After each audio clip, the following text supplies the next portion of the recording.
எந்திரிச்சு வந்தேன்னு வையே மவனே, உன் சாவு என் கையில தாண்டி. டீனா சார், தேங்க்யூ சோ மச். நான் நடிக்க கூப்பிட்டோன்னே நீங்க நடிக்க ஒத்துக்கிட்டதுக்கு ஐம் சாரி. ஏதாவது ரொம்ப பேசியிருந்தேனா? ஐயோ சார், அதெல்லாம் ஒண்ணும் இல்ல. நிம்மதி வாயால இருந்தே உங்களை மறக்கல, உங்களை இன்னும் ஞாபகத்துல இருக்குன்னு சொல்ல வைக்கிறதுக்கு தானே இந்த பிளான். நல்ல வேலை, சக்சீட் ஆயிருச்சு. நானும் ரொம்ப ஓவரா பேசிட்டேன்னு நினைக்கிறேன். Sorry sir. அடி பாவி. ஐயோ சாரி எல்லாம் எதுக்குமா? தேங்க்யூ சோ மச்மா நடிச்சு கொடுத்ததுக்கு. பரவாயில்ல சார், நீங்க கண்டினியூ பண்ணுங்க, நான் கிளம்புறேன். நிம்மதி, ஆல் தி வெரி பெஸ்ட். என்னங்க மேடம், ரொம்ப கோபமா இருக்கீங்க போல. டேய், ஒழுங்கு மரியாதையா போயிரு, உன்னை என்ன பண்ணுவேன்னு தெரியாது. ஏண்டி, ஒரு மனுஷன் எவ்வளவு நேரம் தவிச்சுக்கிட்டு இருந்தேன் தெரியுமா? கண்ணு முழிக்காம என்ன போட்டு பாட படுத்து எடுத்துட்டு கண்ணு முழிச்சதுக்கு அப்புறமும் என்ன டார்ச்சர் பண்ணினா நான் சும்மா இருப்பேனா? அதான் நீ நடிக்கிறத கண்டுபிடிக்கிறதுக்காக சும்மா ஒரு பிளான் போட்டு சிக்கிக்கிட்ட. டேய், அதுக்குன்னு இப்படியாடா? பொண்ணுங்களோட வீக்னஸ் நல்லாவே தெரிஞ்சு வச்சிருக்கடா. லூசு, அதெல்லாம் இல்லடி. சும்மா நீ என்ன மறக்கலன்னு ஓவாயில இருந்தே சொல்றதுக்காக தான். ஆனா இருந்தாலும் நீ பண்ணது கொஞ்சம் ஓவர் தான். ஆமா. அப்ப நீங்க பண்ணது என்ன மேடம்? அது நான் அப்படிதான் பண்ணுவேன். ஆனா நீ அப்படி பண்ண கூடாது. வேற எப்படி பண்ணிருக்கணும்? ஐயோ நிம்மதி, இன்னும் மறந்துட்டியா? ஹே, நான் தாண்டி உன் ஆதி. நான் தானே உன் மச்சான். என்ன ஞாபகம் இல்லையானு 2 சொட்டு கண்ணீர் விட்டுருந்தேனா நான் ரொம்ப சந்தோஷப்பட்டிருப்பேன். ஹோ, என்னோட 2 சொட்டு கண்ணீர்ல நீ குளிர் காயலான்னு பாத்திருக்க. ஹே, அப்படி இல்ல மச்சான். இருந்தாலும் இப்ப என்ன, உனக்கு என்னோட 2 சொட்டு கண்ணீர் வேணும் அதானே? இப்ப வேண்டாம், எனக்காக வேணும்னு அழுவ. இன்னொரு வாட்டி உண்மையாவே ஃபீல் பண்ணி அழுவல, அப்ப குளிர் காஞ்சிக்கிறேன். அடி பாவி. ஆமா, என்னதாண்டா ஆச்சு? லாரி வந்து இடிச்சு கீழே விழுந்த வரைக்கும் ஞாபகம் இருக்கு. அதுக்கப்புறம் கண்ணை முழிச்சு பார்த்தா உன் பெட்டுக்கு பக்கத்து பெட்ல நான் அக்கடான படுத்திருக்கேன். நீ பேசினதெல்லாம் கேட்டுச்சு, எந்திரிடி மச்சான் எந்திரிடி மச்சான்னு. ஆனா மத்தபடி என்ன நடந்துச்சுன்னு ஒண்ணுமே தெரியலையேடா. எடி மச்சான், என்னடி சொல்ற? லாரி இடிச்சு கீழே விழுந்தது ஞாபகம் இருக்கு, அதுக்கப்புறம் என்ன நடந்துச்சுன்னு உனக்கு தெரியலையா? அப்புறம் கண் முழிச்சதுக்கு அப்புறம் தான் இப்போ உனக்கு ஞாபகம் வருதா? ஆமாண்டா, அதுக்கு இடையில என்ன நடந்துச்சு, எப்படி நம்ம ஹாஸ்பிட்டலுக்கு வந்தோம், எதுவுமே எனக்கு ஞாபகம் இல்லையே. ஞாபகம் இல்லையா? இத விளையாட்டுக்கு சொல்ற மாதிரி தெரியலையே. சீரியஸா தான் பேசுறா. அப்போ நிம்மதி என்ன பிடிச்சிருக்குன்னு சொன்னது, நான் அவளை பிடிச்சிருக்குன்னு சொன்னது, ப்ரப்போஸ் பண்ணிக்கிட்டது எதுவுமே ஞாபகம் இல்லையா? ஐயோ, இதைத்தான் நம்ம சொல்லிக்கிட்டோம்னு சொன்னா கூட நம்பவாளா என்னன்னு தெரியலையே.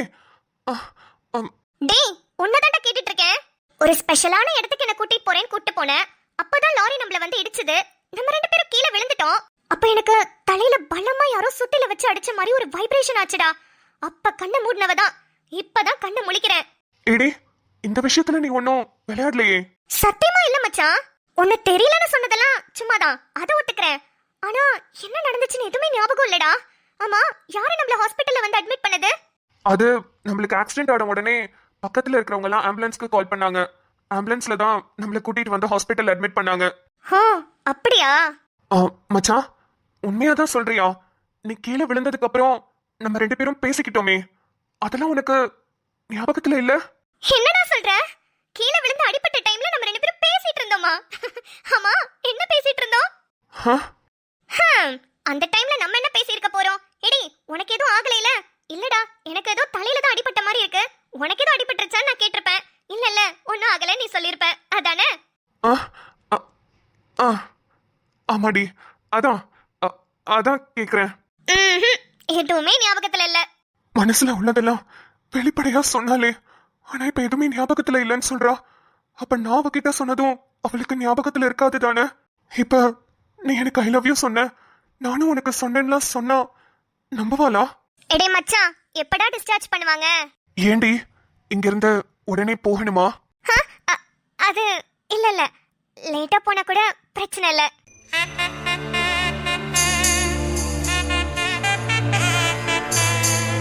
அப்ப லேட்டாவே போலாம். சரிடி, வெளியே வந்து ரொம்ப நேரம் ஆயிடுச்சு. கார்த்திக் வேற உனக்கு தலையில ட்ரெஸ்ஸிங் பண்ணணும்லாம் சொல்லிட்டு இருந்தாரு. இப்ப நம்ம உள்ள போலாமா? ஓகேடா, போலாம். ஹேய், என் பொண்ணு எங்க? டேய் வேலா, டேய், நான் உன்கிட்ட பேசல, என் பொண்டாட்டி கிட்ட பேசிட்டு இருக்கேன். ஏ சுடரு, எங்கடி நிம்மதி? அவளா? அவளுக்கு கால் உடைஞ்சிருச்சு, மண்டை வேற கொஞ்சம் பொளந்துக்குச்சு, அதான் உள்ள படுத்து கிடக்குறா. என்னது? என் பிள்ளைக்கு மண்டையில அடிபட்டுருச்சா? கால் வேற உடைஞ்சிருச்சா? என்னடி சிரிச்சுக்கிட்டு பல்ல காமிச்சிட்டு சொல்லிட்டு இருக்க? யோ, அதெல்லாம் சரி பண்ணியாச்சியா? டே வேலா, நிம்மதியும் ஆதியும் 2 பேருமே நல்லா இருக்காங்கடா. ஒன்னும் பிரச்சனை இல்லைன்னு கார்த்திகே சொல்லிட்டாப்ல.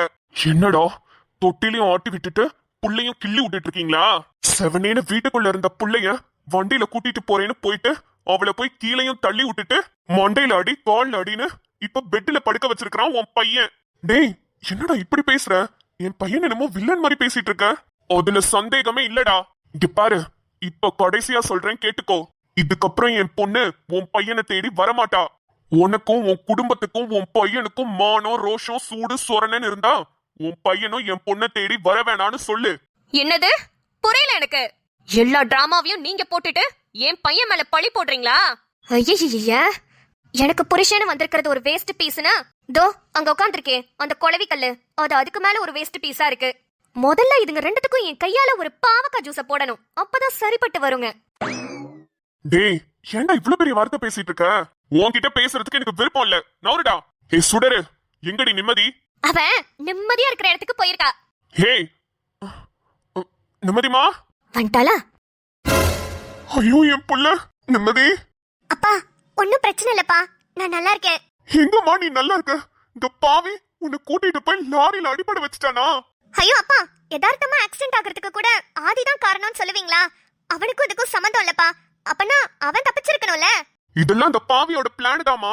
அவன் மட்டும் தப்பிச்சிட்டா நம்ம எல்லாரும் கேள்வி கேட்போம்ல, அதுக்குதான் அப்படி பண்ணிருப்பான். ஏடி மச்சான், உங்க அப்பா நிறைய சீரியல் பாப்பாரோ?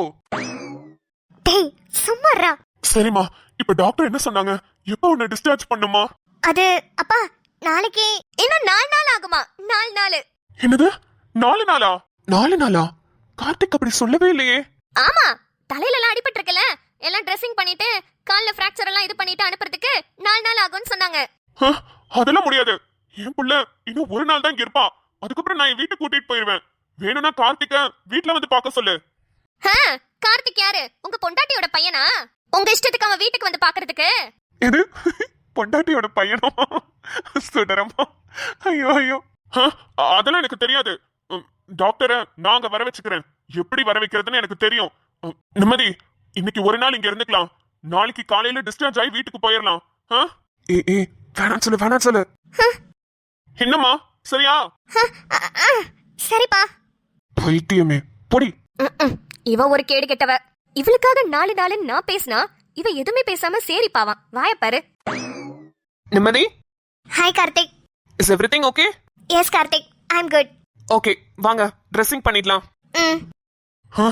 இவனோ என் பொண்ணுக்கு தாலி கட்டுறேன்னு எனக்கு வாக்கு கொடுத்துட்டு கடைசியில அந்த காவியாவை கல்யாணம் பண்ணிக்கிட்டு போனவன் தானே இவன். சரி, இப்ப வேற வழி இல்ல, பேசிதான் ஆகணும். இங்க பாருப்பா, இன்னைக்கு 1 நாள் நைட்டு தான் என் பொண்ணு இங்க இருப்பா. நாளைக்கு காலையில டிஸ்சார்ஜ் பண்ணிரணும். என்ன? இல்ல இல்ல நொல்லன்னுலாம் சொல்லக்கூடாது. எனக்கு என் பொண்ணு இங்க இருக்கிறது அவ்வளவா சேஃபா படல. அவளுக்கு ஏதாவது செக் பண்ணணும் இல்ல ட்ரெஸ்ஸிங் பண்ணணும்னா நீயே வீட்டுக்கு வந்து பண்ணு. சரி நிம்மதி, வாங்க. ஆதிபையா, நிம்மதி கிட்ட பேசுனியாயா? என்ன சொன்னாப்ல? அப்பா, ஆக்சிடென்ட் ஆன உடனே நிம்மதி கிட்ட எல்லாத்தையுமே நான் சொல்லிட்டேன். நிம்மதியும் அவ மனசுல இருந்ததெல்லாம் என்கிட்ட சொல்லிட்டா. என்னதான் அவளுக்கு பிடிச்சிருக்குன்னு சொன்னாலாம் சொன்னேன்ல. ஆனா அவ ஆக்சிடென்ட் ஆனதுக்கு அப்புறம் என்ன நடந்துச்சுன்னு கூட அவளுக்கு தெரியலப்பா. இப்ப வந்து லாரி வந்து நம்மள இடிச்சுது, அது வரைக்கும் தான் எனக்கு தெரியும். கண்முழிச்சு பார்த்தா ஹாஸ்பிட்டல்ல இருக்கேன். யாரா நம்மள கொண்டு வந்து சேர்த்தது அப்படி இப்படின்னு கேக்குறா. ஐயோ, ஏண்டா ஆதிபையா, அங்க நடந்ததெல்லாம் நீ சொல்ல வேண்டியதானடா? சொன்னாலும் அவன் நம்புவாளான்னு தெரியலையேப்பா. அதுவும் இல்லாம அவளுக்கு அந்த ஃபீலே இல்லப்பா. இப்ப நான் சொன்னா கூட அவ ஓ அப்படியா, இதெல்லாம் நான் சொல்லிட்டேனா அப்படிதானப்பா கேப்பா. அப்ப நான் அவளுக்கு பிடிச்சிருக்குன்னு சொன்னத அவ அந்த ஃபீலோட ஏத்துக்கணும்ல. ஆமா ஆதிபையா. ஐயோ மன்னிச்சிருங்க, அப்பா கூப்பிட்டோனே எனக்கும் அப்படியே வந்துருச்சு. பரவாயில்லம்மா, நீங்களும் அப்படியே கூப்பிடுங்க. அப்பா அப்படித்தானே கூப்பிடுவாரு. எங்க அம்மா எப்போதும் அப்படி என்ன கூப்பிட மாட்டாங்க. நீங்க கூப்பிடும்போது எங்க அம்மா என்ன அப்படி கூப்பிடுறதா நினைச்சுக்கிறேன். நீங்களும் எனக்கு ஒரு அம்மா மாதிரி தானே. எவ்வளவு நல்ல பிள்ளையா இருக்கீங்க. சரிப்பா ஆதிபையா, இனிமே நானும் உங்களை அப்படியே கூப்பிட்டுக்கிறேன். நீங்க சொல்றது சரிதான். இப்ப போய் நிம்மதி கிட்ட அது இதுன்னு சொன்னா கூட அவளுக்கு ஞாபகம் வராது. ஆனா இது ஒரு சான்ஸா யூஸ் பண்ணி சூப்பரா மறுபடியும் ப்ரப்போஸ் பண்ணிருங்க. ஆமா சுடரம்மா, நானும் அதை தான் யோசிச்சேன். நிம்மதி கிட்ட மறுபடியும் என்னோட லவ்வ சொல்ல போறேன். அவளையும் கண்டிப்பா சொல்ல வைப்பேன். டே ஆதிபையா, எப்படா? சீக்கிரமாவேப்பா. அவளுக்கு அந்த ஃபீலை உணர வைப்பேன். அவ அதை உணரும் போது அவ கண்ணுல, அவ முகத்துல அவ எப்படி ஃபீல் பண்றான்றத நான் பார்க்கணும். சூப்பர் ஆதிபையா. ஆனா அவ இன்னும் ஒரு 2 நாள் ஹாஸ்பிட்டல்ல இருந்தானா நான் கண்டிப்பா அவளுக்கு ப்ரப்போஸ் பண்ணிருவேன். நிம்மதியோட அப்பா இன்னைக்கு நைட்டு வரைக்கும் தான் டைம் கொடுத்திருக்காரு. அதுக்குள்ள பண்ண முடியாதே, அவரும் கூடவே தானே இருப்பாரு. அவளை மட்டும் டிஸ்சார்ஜ் பண்ணி வீட்டுக்கு கூட்டிட்டு போயிட்டீங்கன்னா நான் என்ன பண்றது? எப்படி அவளை வந்து பாக்குறது எனக்கு ஒண்ணுமே புரியல. ஆதிப்பையா, இதுக்கு நான் இருக்கேன். நான் உங்களுக்கு ஹெல்ப் பண்றேன். அம்மா. ஆமாப்பா, எப்பப்பெல்லாம் உங்க அப்பா வெளிய போறாரோ அப்பப்பெல்லாம் உங்களுக்கு இன்ஃபார்ம் பண்றேன். நீங்க வந்து நிம்மதியை பாத்துக்கோங்க. அம்மா தேங்க்ஸ்மா. அவளுக்கு காலு ஃப்ராக்சர் இல்லைனா கூட அங்க வா இங்க வான்னு ஏதாவது சொல்லி அவளை வர வச்சிருவேன். ஆனா இப்ப அவ வீட்டுக்குள்ளேயே தானே இருக்கணும். அதனாலதான் என்ன பண்றதுன்னு தெரியாம யோசிச்சுட்டு இருந்தேன். நல்ல வேலை, சூப்பரான ஐடியா கொடுத்துட்டீங்க. இதுக்கப்புறம் அப்பா எங்க வெளியே போனாலும் எப்பனாலும் எனக்கு கால் பண்ணுங்க. அது நைட்டா இருந்தா கூட ஓகே தான். டேய் ஆதிப்பையா, ஐயோ என்ன நீ இப்படி நினைச்சிட்டீங்க? சிச்சி சிச்சி, நிம்மதியை பத்திரமா பாத்துக்கிறதுக்காக சொன்னேன். ஓஹோ. ஆத்தாடி என்ன கோரஸா கலாய்க்கிறீங்க? பயப்படாதீங்க பயப்படாதீங்க, உங்க மேல எனக்கு நம்பிக்கை இருக்கு. நிம்மதி உங்களை பத்தி நிறையவே சொல்லியிருக்கா. அப்படியா? ஆமா, உங்க கூட இருக்கிறப்பெல்லாம் அவளுக்கு டிஸ்டர்பாவே ஃபீல் ஆனதே இல்லையா. எந்த பசங்க கூட போனாலுமே ரொம்ப ஒரு மாதிரி உஷாரா இருப்பேமா. ஆனா ஆதி கூட இருக்கும்போது மட்டும் ரொம்ப கம்ஃபர்டபுளா இருக்குமா. எல்லாமே பார்த்து பார்த்து பண்ணுவான்லாம் சொல்லியிருக்கா. அந்த நம்பிக்கையில தான் சொல்றேன். என் மேல நம்பிக்கை வச்சதுக்கு ரொம்ப தேங்க்ஸ்மா. அவ என்னோட நிம்மதி. அவளை கலங்க வைக்கிற மாதிரி நான் எதுவும் பண்ண மாட்டேன். அவ எப்போதுமே சந்தோஷமா இருக்கணும். அதுக்காக கடல்ல கூட போய் விழவேன். டேய் ரைமிங் டைமிங் எல்லாம் பிச்சு உதறப்போ. அப்பனா நிம்மதி இப்பவே டிஸ்சார்ஜ் பண்ணிடலாமா? வீட்டுக்கு கூட்டிட்டு போயிடலாம். இங்க இருந்தா அவங்க அப்பா உங்களை பார்க்கவே விட மாட்டாரு. நல்ல ஐடியாமா. நிம்மதிய இப்பவே டிஸ்சார்ஜ் பண்ணிடலாம். அவரு வெளியே போறப்ப இல்ல தூங்கிட்டு இருக்கப்ப அப்படி கூட நான் வந்து அவளை பாத்துக்கிறேன். சூப்பர்ப்பா, நான் போய் கார்த்திக் கிட்ட பேசிட்டு வரேன். நிம்மதி, ஆக்சிடென்ட் அனுப்ப எல்லாத்தையும் மறந்துட்டேன்னு சொன்னேன். எதுவுமே உனக்கு ஞாபகம் இல்லைன்னு சொன்னேன். எல்லாத்தையுமே மறுபடியும் முதல்ல இருந்து ஆரம்பிக்கலாண்டி. என் மனசுல உள்ளத நான் சிரிச்சுக்கிட்டு லவ் ஃபீலோட உனக்கு ப்ரப்போஸ் பண்ண போறேன். அந்த நேரத்துல ரொம்ப எமோஷனலாகவும் அழுதுட்டேவும் உனக்கு ப்ரப்போஸ் பண்ணேன். அது உனக்கு புரிஞ்சுச்சான்னு கூட தெரியல. ஆனா இப்ப கண்டிப்பா என்னோட காதலை நீ உணர்வ. அதே மாதிரி உன்னோட காதலையும் நான் உணரணும். அதுக்கான நாள் சீக்கிரமாவே வந்துருச்சுன்னு நினைக்கிறேன். சீக்கிரம் உன்னை உணர வைக்கிறேன்.